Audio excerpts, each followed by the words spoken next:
All right, everyone, welcome back. We have let our dough rest another 30 minutes and we are going to do some more stretch and folds. Just building strength. That's the name of the game for the first bit of time.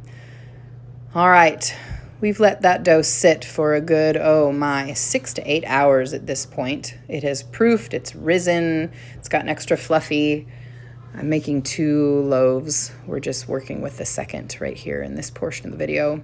We're scooping them out onto a countertop, and now, because they've proofed and they're big and fluffy, we are going to give them some surface tension to create that lovely crust that we want once they are baking. So you see me here just kind of tucking the base underneath the loaf. We're basically locking the bottom.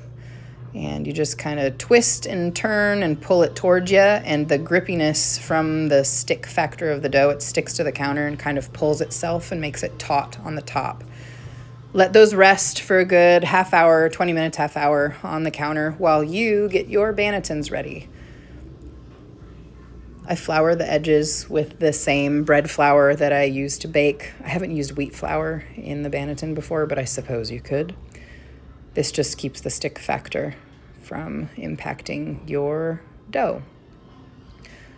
I cover these with a moist paper towel just so you don't have any dried out bits on the outside. And now these have sat on the counter for a bit and rested just enough that I'm going to get them ready to put into the banneton.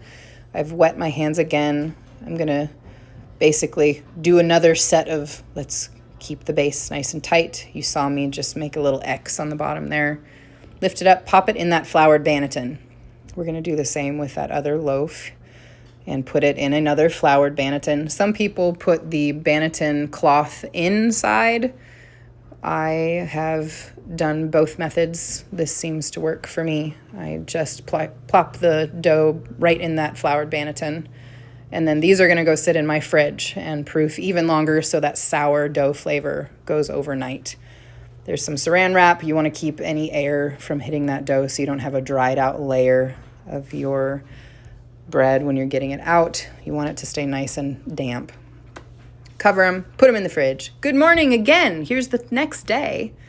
Lovely, fluffy, puffy dough. I use parchment paper. We're just going to take them directly out of the fridge and leave on the counter for a good 30 minutes to an hour so they come to room temp. They're a bit easier to take out of the banneton at room temp than they are when they're cold. At least that's my experience. Real slow process here. This dough is extra gloopy, sticky because of all that butter in it, and that's all right. Slow going. Get it out of there as easy as you can without ripping it. You want that surface tension to stay. Add a little bit of extra flour. This is where we're going to score our bread. Scoring is just making a cut in the top. You can use a knife, you can use a pair of scissors. I have a lom, which is just a razor blade on a handle. I don't use the handle, I use my hand. You can make your designs here.